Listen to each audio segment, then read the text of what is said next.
దేవునికి స్తోత్రం కలుగునుగాక. మీ అందరికీ ప్రైజ్ ద లార్డ్.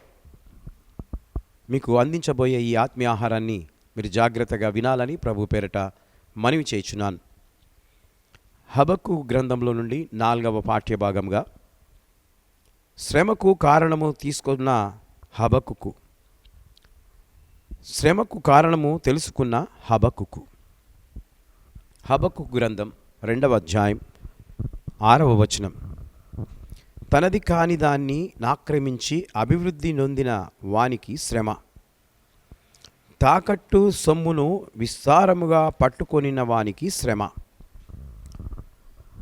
దేవునికి మహిమ కలుగునుగాక. దేవుని బిడ్డలారా, మన జీవితంలో కష్టాలు శ్రమలు వచ్చినప్పుడు మనము దేవుణ్ణి ప్రశ్నించడం, అలాగే దేవునిని నిందించడం లాంటి పనులు చేస్తాం. నిజమేమైనా కష్టాలు వస్తే, బాధలు వస్తే, నిందలు వస్తే మనం ఏం చేస్తామంటే అలిగి దేవుని మీద సనుగుతూ ఉంటాం, దేవుణ్ణి ప్రశ్నిస్తూ ఉంటాం.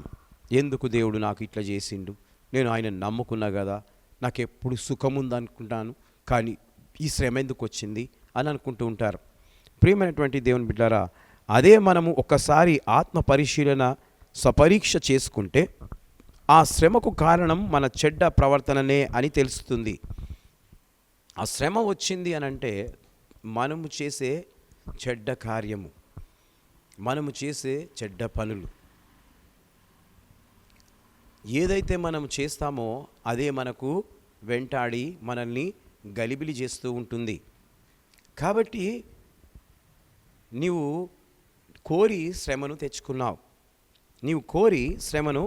తెచ్చుకున్నావు. కాబట్టి ఇక్కడ మనిషి జీవితానికి శ్రమ ఎందుకు వస్తుందో హబక్కుకు కనిపెట్టాడు. మనిషి జీవితానికి శ్రమ ఎందుకు వస్తుందో ఆయన కనిపెడుతూ ఉన్నాడు. అప్పుడప్పుడు నేను కూడా కనిపెడుతూ ఉంటాను. ఎవరెవరి యొక్క జీవితం ఏ విధంగా మారుతూ ఉంటుంది, ఏ విధంగా ప్రభువులో ముందుకొచ్చారు, అయిన తర్వాత మెల్లిగా ఏ విధంగా వెనుకకు వెళ్ళిపోతున్నారు. ఎవరు గమనిస్తారు? సేవకుడు గమనిస్తూ ఉంటాడు సంఘంలో. కాబట్టి హబక్కుకు కూడా అదే కనిపెడుతూ ఉన్నాడు. పొరుగువాని దానిని ఆశించడమే శ్రమకు ఒక ప్రధానమైన కారణం. ఏంటండి? పొరుగువానిది ఆశించడం. పొరుగువాని దగ్గర ఏదున్నా అది నాకు కావాలి, నా ఇంట్లో ఉండాలి అని అనుకుంటూ ఉంటాం. అది చాలా తప్పండి. వాళ్ళ కష్టార్జితంతో వారు కొనుక్కున్న దానిని వారు అనుభవిస్తారు, కానీ నువ్వు అనుభవించాలా అనడం అది చాలా తప్పు. కాబట్టి అది ఆ విధంగా ఆశించొద్దు.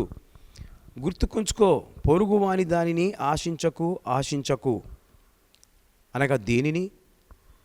ఇల్లునే కానీ, ధనమునే కానీ, స్థలమునే కానీ, పొలమునే కానీ, వాళ్ళ కార్నే కానీ, వారి బిల్డింగ్నే కానీ, దేనినైనా కూడా మనము ఆశించొద్దు.